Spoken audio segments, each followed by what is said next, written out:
Hello everyone. So today we are going to solve this paper which is GCSE Physics Higher Paper 1 which is 2025. Before starting, if you have any doubt, any question, if you want to take online classes from grade 1 to till grade 12, science, maths or any subject, you can contact on this number. I am online tutor 919205948909. If you have any doubt, you can ask me, okay, and join my free classes over here. So let's start with question 1. It says tides and winds are two renewable energy resources. We have to describe difference between renewable and non-renewable. So renewable, these resources are they replenished naturally over short period of time. It means they will not run out. So they will not run out. For example, solar energy, wind energy, and non renewable means they cannot be replaced once they are used up. Okay, so can't be replaced once they are used up. These resources exist in finite amount.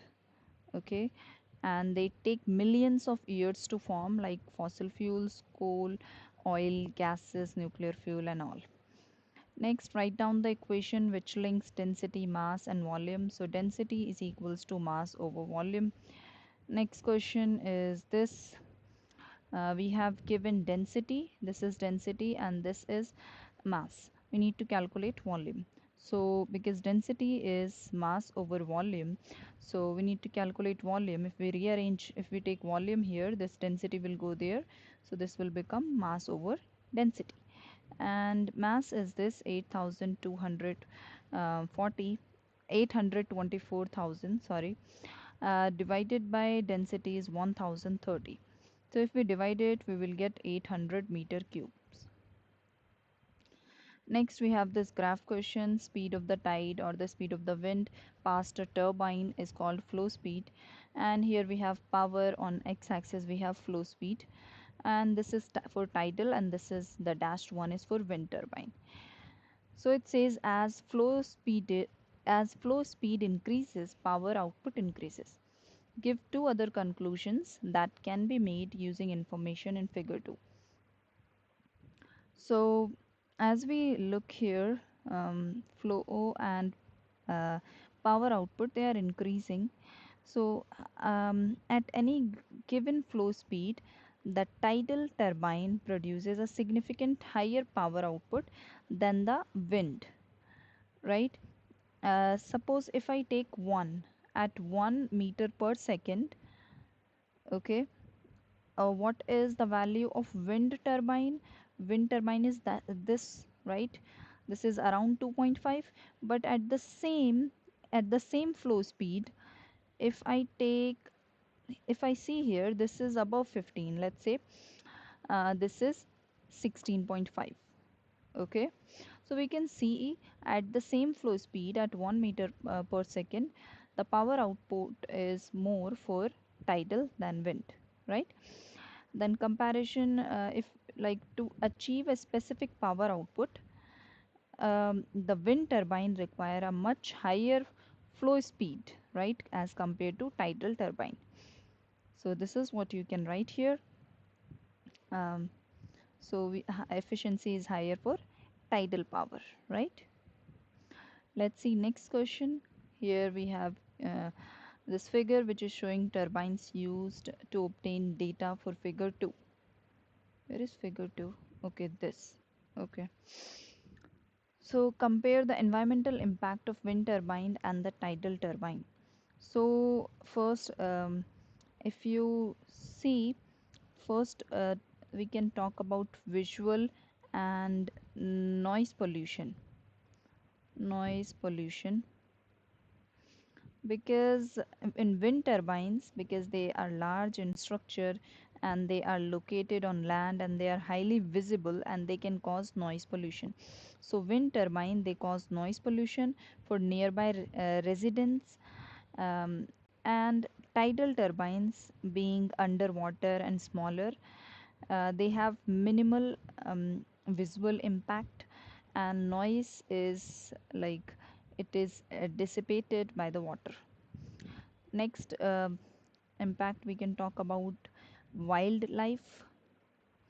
So wind turbine, there is a risk for birds or bats through collisions with large blades, right? But in case of tidal, they may affect marine life, or they can disrupt the local seabed ecosystem and migration patterns, right? So for this, birds, and for tidal, fishes and marine life. Next is wind turbine. They require significant land, so land uh, and marine space, uh, and tidal turbines, they occupy space on the seabed, which may interfere with the shipping lanes or fishing, right? So the common thing between both of them is that they both provide renewable energy, which reduce the reliance on fossil fuels and which lower overall carbon emission, right? That's why we use this. Okay. Next question is this: a student determine the specific heat capacity of water, and this is the apparatus used. And it says give one hazard in the investigation. So the immersion heater, this, or the water in the beaker, this, they can become very hot during the investigation, which which create a risk of burns, right? So risk of burns because of hot water or heater. So next, describe how student could determine specific heat capacity of water using above apparatus. First, what student can do is student can measure the mass using the balance. So first student measure the mass using the I mean balance, and mass of empty beaker first, and then mass of the beaker with water, and then the student will subtract to find the mass of the water. Okay. Next is then he need to note initial temperature using the thermometer. Okay. And record the initial temperature. Let's say the initial temperature is T1. And then energy transfer, he will reset the joule meter to 0. It should be to 0. Turn on the power supply, okay, to heat the water using the heater.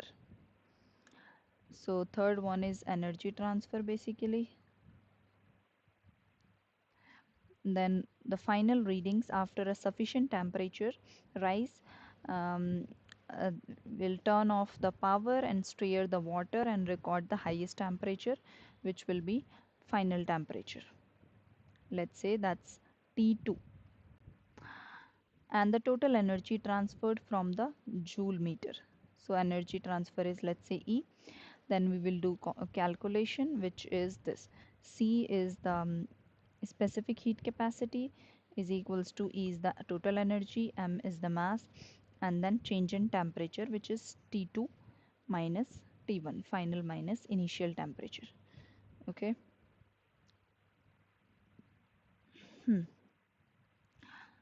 Next is this: one source of error in the experiment was energy loss to the surrounding. Suggest one change to the apparatus to reduce energy loss. So we can add insulation, wrap the container or beaker in a layer of insulating material like cotton wool or bubble wrap. Okay, or we can use a lid. We can place a lid on the container to reduce energy loss through evaporation. Okay. Next, 2.4, we need to student value for specific heat capacity is this for water, and actual value of water specific heat capacity is this. We need to find the percentage difference between these two values. So the formula to find percentage difference is student value minus actual value, and then we divide it with actual value.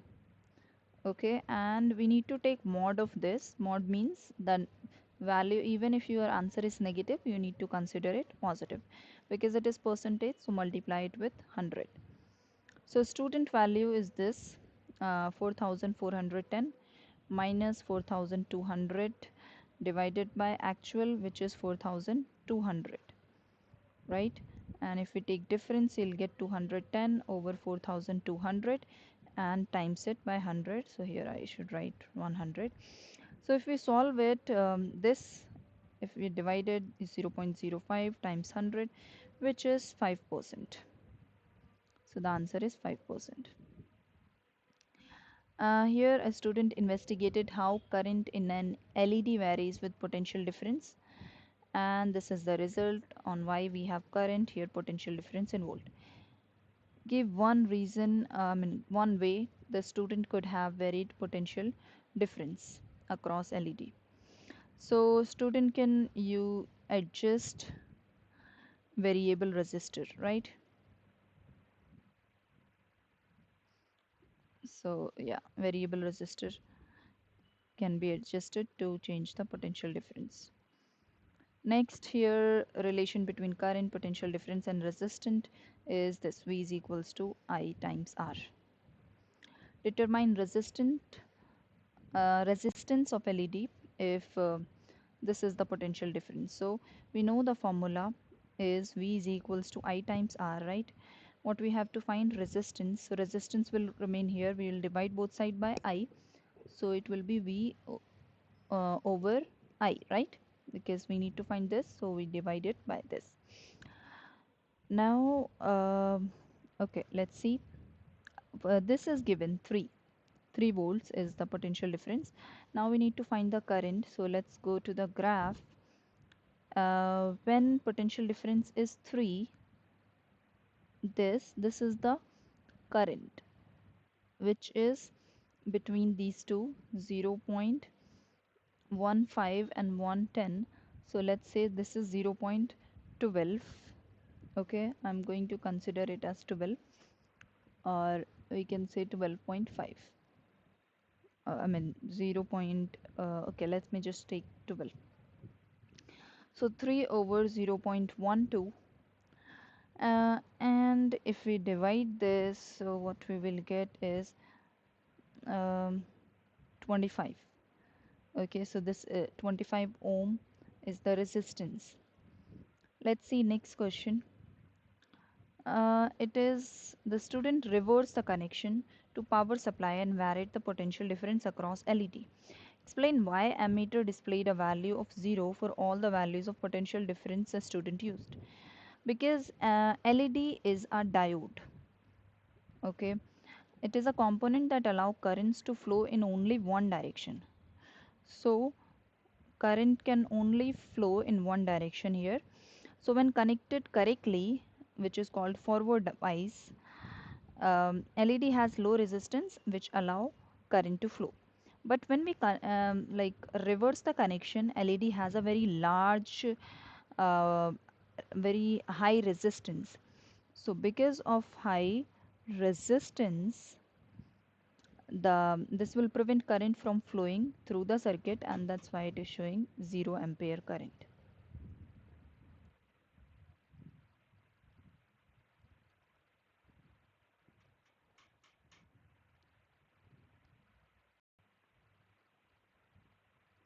Next question is, manufacturing a car produces carbon dioxide. Explain one environmental problem caused by emission of carbon dioxide. So carbon dioxide is a greenhouse gas, right? That traps heat in the atmosphere, like in earth atmosphere. So it trap heat, and this lead to enhanced greenhouse effect, which cause the global average temperature to rise. So which cause temperature to rise, which is called global warming, right? And this is also causing, this is melting the ice, right? Ice caps and glaciers, and extreme weather patterns, like sometimes we see flood storms, and loss of habitats, because some species they are unable to adapt quickly enough and they extinct or they lost their habitat, right? Next question is this. It is showing the carbon dioxide produced during the lifetime of two types of cars. So total carbon dioxide emitted, and this is total distance driven in kilometers. So this is a petrol car and the other one is electric car. So you can see there is a huge difference. Petrol car is here, this is the electric one. What mass of carbon dioxide is produced during the manufacture of electric car? So basically, if you see here, electric car is this one. Basically, to find the mass of carbon dioxide produced during the manufacture of electric car, we need to look at the um, y-axis, because this is showing us mass in kilograms, right? And the emission level when the distance is 0. So this one is electric and this one is petrol. So it is this is 10,000, so this is going to be 5,000, right? So for electric car it is asking, not this, sorry. For petrol car it is 5,000, as you can see. For electric we can say this is 8,000. So 8,000 kilograms. Okay. So because it is not mentioned at what distance it is asking, that's why we have to look for 0 kilometers. Okay. Which is on y-axis. We need to just check y-intercept. Next question, at one distance, the amount of carbon dioxide emitted by both cars is same. What is the distance? So here where the two lines are intersecting at this point, because it is asking what is the distance. So distance is on x-axis, so we need to check x-axis. This is just before 20,000, or I think this is 19,000, we can say. Okay, so the distance is 19,000 kilometer. And then we have this. The battery powered electric car does not emit carbon dioxide as it is driven. Explain why more carbon dioxide is produced by as the distance traveled by the electric car increases. So even though the car itself has zero like tail pipe emission, it relies on electricity stored in a battery. So to travel further, the car requires yeah. To travel further, the car requires more electricity to be generated at a power station. So most national grids they still rely on burning fossil fuels like gas or coal to produce that electricity, which release carbon dioxide into the atmosphere. So even to generate electricity, we need to burn fossil fuels. So that's why. Next is this. So here the which two of the following energy source do not emit carbon dioxide when used to generate electricity? So it is nuclear and solar. Okay, these two do not um, releases carbon dioxide when burned. Okay, next, scientists have used lasers to start a nuclear fusion. Okay, 1 second. After 4.5, yeah.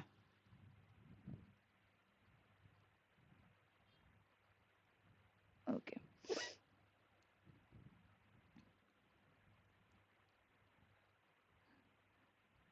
Yes. Okay. So, yeah. Okay, let's read. Scientists have used laser to start a nuclear fusion reaction. The scientists used the lasers to heat a small amount of an isotope of hydrogen. Describe what is meant by isotopes of an element. So, isotope means these are the atoms of same element. So, that have same number of proton and different number of neutrons. And it is important to write isotopes are atoms of same element. Okay, same proton, different neutrons. Explain how nuclear fusion releases energy. So first step is joining nuclei. Nuclear fusion releases energy through uh, okay, let me write joining nuclei. So two light atomic nuclei, they join together to form a single heavier nucleus. Okay, like if we take two hydrogen, they join to give us helium. Second is mass detect. I mean, sorry, defect. So mass of the resulting single nucleus is slightly less than the total mass of the two original light nuclei. Okay, so what happens is here next is energy conversion. So the missing mass here is converted into a significant amount of energy, okay, which is described by Einstein's energy equation, which is E is equals to mc square. M is mass and E is energy. Okay, and then we have 5.3. Okay, so the reactions releases large amount of energy. Fusion reaction takes place in a reactor. Explain why the walls of the reactor should be made up of a material with very high specific heat capacity. So a material with very high specific heat capacity, they can absorb um, a large amount of thermal energy. Okay, thermal energy without a significant increase in its own temperature. Okay, which is very important. Why? First, for safety, because it prevents reactor walls from melting or degrading under the intense heat released by the fusion reaction. And second is heat regulation. Heat regulation, it helps to stabilize the temperature within the reactor environment. Okay, next is this: nuclear fusion is safer than fission. A nuclear fission can lead to uncontrolled chain reaction. Give one consequences of uncontrolled chain reaction. So uncontrolled chain reaction lead to a massive rapid release of energy, which can result in nuclear explosion, right? Or meltdown of the reactor. Reactor can melt down, okay, the reactor core, because and this can like release dangerous level of radiation into the environment. Okay, then we have this. Okay,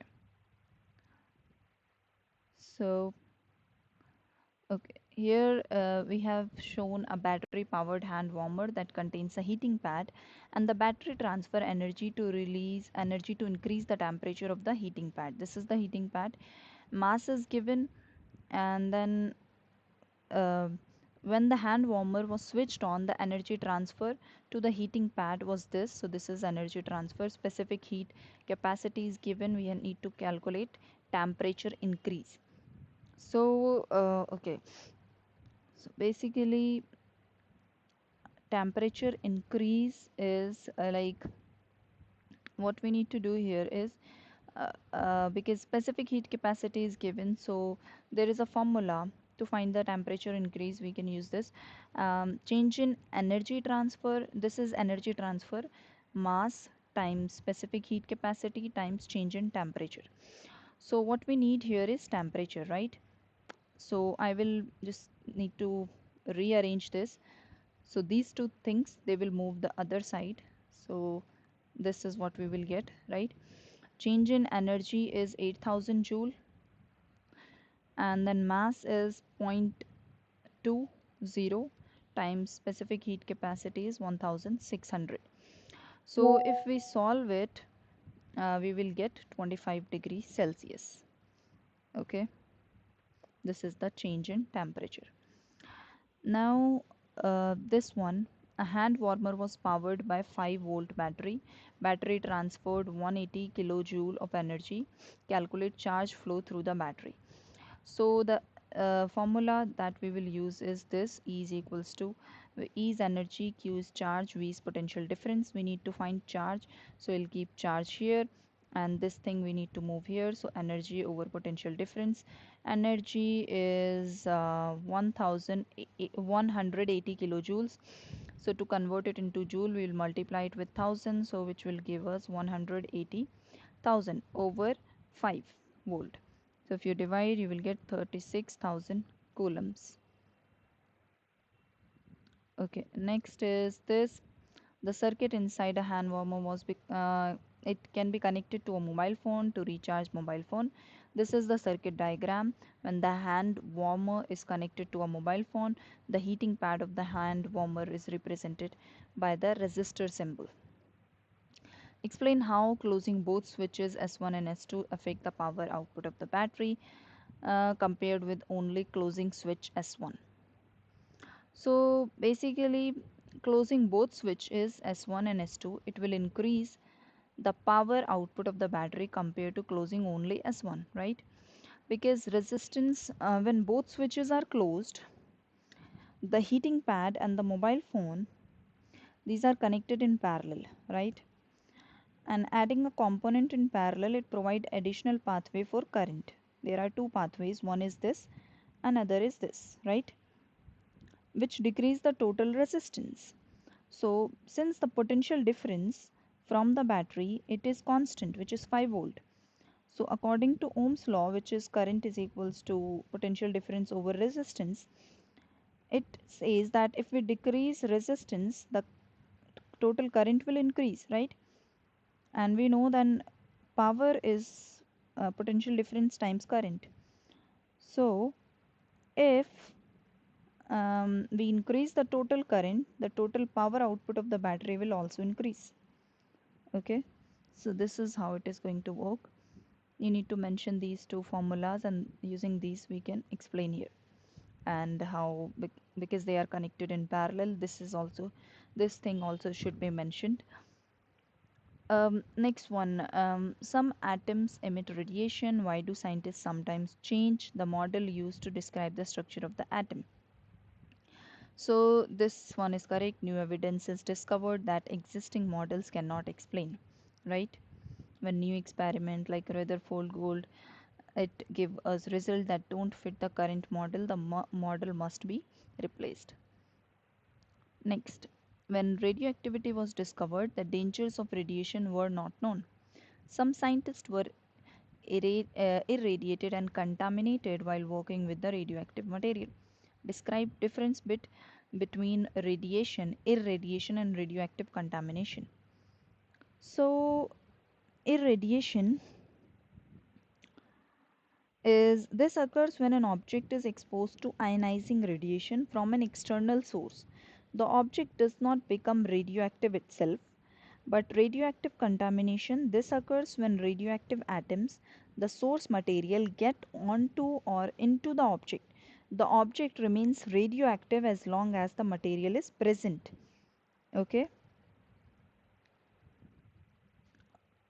next is this. So here to complete, um, we have given this. This is 210, and then this was polonium was one of the first radioactive elements to be discovered, and it decays into lead. We need to complete the nuclear equation. So this is because what type of radioactive here? Okay, it is decaying. So we need to check atomic mass and atomic number. On the right side we have 82 and 2, right? So if I add this 82 and 2, this will give me 84. So that means atomic number for this polonium is 84, right? And if this is 4 and this is 210, so I need to subtract 4 from 210. This will give me the atomic mass, which is 206. Okay, next. The half-life is given here. A sample of polonium contains this much atoms. Calculate time taken for number of polonium atom to reach 16,000. So basically what we need to do, it start with 256,000. So first half-life is going to be 128,000, right? Half of this. So this is first half life. Then second half life will be 64,000, right? If we divide again it by 2. And third half life will be 32,000, and fourth is going to be 16,000, right? So this is the fourth half life. It takes 4 half lives to reach the target amount, which is 16,000. So the time, the formula is time taken. We need to multiply number of half lives with half life duration. Okay, so what is the duration? um, is this given? Yeah, it is here, 138. So number of half lives is 4, because 1 2 3 4 times duration, like half life duration is 138 days. So if you multiply this, we'll get 552 days. Okay. Next one is this. So a sample of polonium contain equal numbers of atoms and 209 and 210 atoms. Half life for different um, atoms, different elements, actually same elements, isotopes are given. Explain the activity of polonium 209, compares it with the activity of 210 in the sample. So basically the activity of 209 is much lower than 210. Why? Because um, okay, let me go here. Yeah, I can just write here. Okay, so activity is inversely proportional to half life. So if the half life is shorter, it means nuclei are unstable and they decay much faster. Okay, so because polonium 210 has a shorter half life, um, like it 1 second, it is 138 days. Yeah. So its atom decay, so basically polonium 210 has a shorter half life and its atom decays at a much higher rate per second compared to polonium 209. Okay, despite the fact that they start with the equal number of atoms. So yeah, um, so basically, yeah, because and also here, here don't confuse, because this is days and this is years, right? So 210 is a very short half life as compared to 209, because this is given in years, right?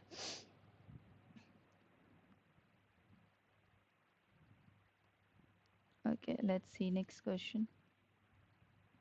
So a scientist poured some liquid nitrogen into a container, and container was then sealed. This is the picture. Then the liquid nitrogen was all its boiling point.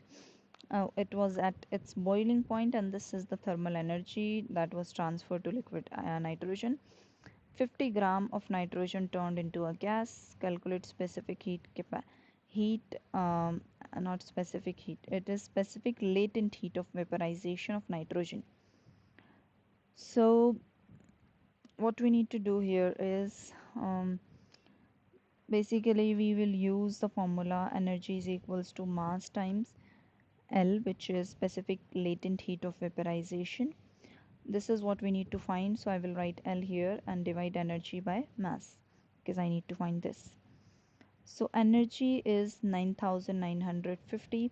Mass is given in grams, so we'll convert it into kilogram by dividing it by 1000. So if you divide it, you will get 0.05 kilograms, and then we divide these two, so which give us 199,000 joules per kilograms.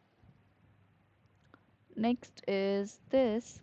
Explain how the internal energy of nitrogen changed as the nitrogen turned from a liquid to a gas. So, okay. So basically, the internal energy of the nitrogen will increase because energy input, because like heat is absorbed from the surrounding to overcome the forces or bonds which are holding the liquid together. So while the temperature and the kinetic energy remain constant during the phase change, the potential energy of the molecule increases as they move further apart. Since internal energy is sum of kinetic energy plus um, potential energies, so of the particles, the increase in the potential energy, it will raise overall internal energy. Okay.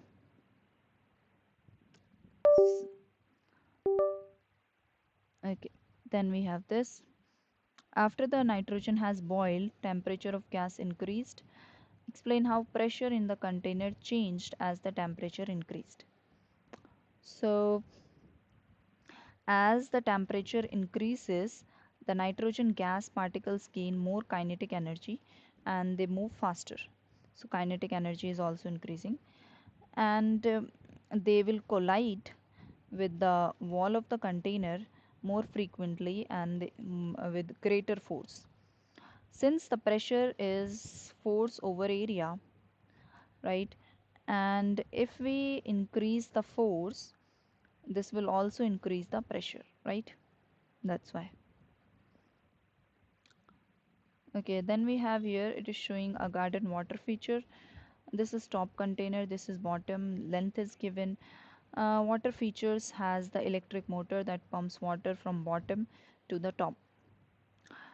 Energy, the pump transfer this much gravitational potential energy to water each second. This is the gravitational field strength.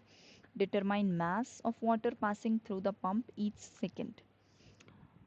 So because gravitational potential energy, its formula is mass times gravity times height. We need to find mass, so I will write mass here, and these two will move other side. So energy over gravity times height. Energy is this 0.343 over 9.8 is gravitational field strength, and height is given here, which is 70 centimeter. To convert it into meters, we divide it by 100, which is 0.7 meters. So times 0.7 meters. If you calculate this, you will get 0.05 kilograms. Next is this, the power is given, resistance of motor is given, calculate charge flow through motor in this much time. So first we need to calculate the current. So power and current and resistance, this is the relation. So current we need to calculate, so I will divide both side by resistance. This is what I will get. So power is 4.86, resistance is 6. If we divide this, I square will be 0.81. If I square root both side, I will get current, which is 0.9 ampere. But we need to calculate charge flow. So we know that charge is current times time. So current is 0.9, time is given, which is 30 minutes. We need to convert it into seconds. So for that we will multiply it with 60, and which will be 1800 seconds. So if we times it, we will get 1620 coulomb. Okay, next, the pump motor breaks and is replaced with a new motor, and new motor has the same power input, but it has a greater efficiency.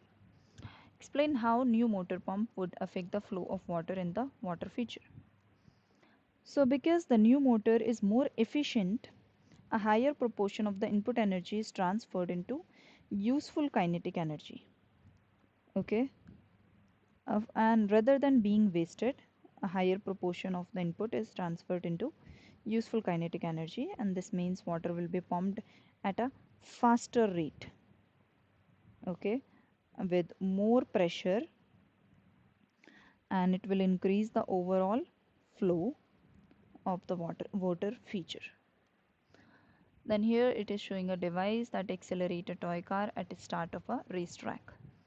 It has a spring and handle, and a toy car is there. So here pulling a handle compress the spring, and is the this is how much it is compressed. When the handle is released, energy is stored in the compressed spring, and spring constant mass is given. Calculate maximum possible speed. Okay, so the energy stored in spring is this 1 half k x square, where k is spring constant and x is the compression distance. Okay, so 1 half times k is spring constant, which is 64. X is this 0.075 square. If we simplify this, we will get energy, um, which is the elastic potential energy, 0.18 joule. But what we have to find is speed, right? So basically here, assuming that all stored energy transferred to the car, so let's say the kinetic energy is equals to elastic energy, and we know kinetic energy is 1 half mv square. So at place of this I'm writing elastic energy, which is 0.18, is equals to mass of the car is given, which is zero point 0.5, I guess, 0.052. Okay, 1 half times 0.052 times speed square. We need to find here speed square, I mean speed. So this will go here. So 2 times 0.18, and then we will divide it with this 0.052 times speed square. So we will square both sides, so this will cancel, right? Not time, sorry, this is equal because I have rearranged everything, right? So if we solve it, what we will get is, this is 2 times, yeah, everything is fine.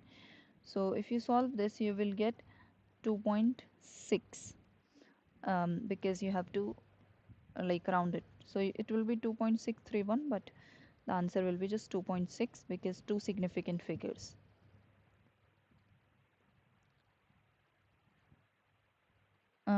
Okay, next is this. It is showing the path of the toy car along a loop section of the racetrack. Car moves along the track from to position A to position B. Okay, my pen is not working. Let me see. Yeah, I guess. Okay, so from position A to B to C. Describe how energy stored of the car changes as car moves along the track from A to C. So from A to C here. Ignore the effect of friction and air resistance. Okay. So from A to B, this one, this, as the car moves up, here it is moving up, its kinetic energy will decrease because it slows down, because its gravitational potential energy store is increasing, because its height above the ground is increasing. So we know gravitational potential energy depends on height, right? So as height increases, gravitational potential energy is increasing, and which will decrease kinetic energy because it is transferred from one form to another. So then B to C, this part, sorry, good, this part, B to C is this. So here, as the car moves back down to the loop towards the track level, its gravitational potential energy stored decreases as it loses height. So gravitational potential energy is decreasing because the height is decreasing. The energy is transferred back into its kinetic energy, right, which increases the car speed. Okay.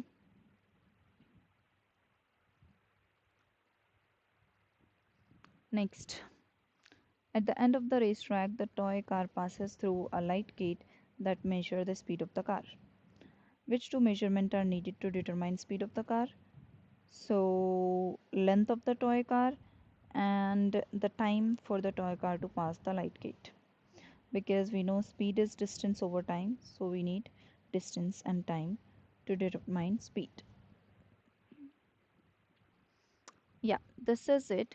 Again, if you need online tuition, you can contact me on this number 919205948909. Okay, I take online classes from um, grade 1 till 12. Any curriculum, I have an idea of all the curriculum, either it is UK, US, or Australia, or UAE. So it doesn't matter. Okay, if you have any question, you can clear your doubt. Okay, thank you.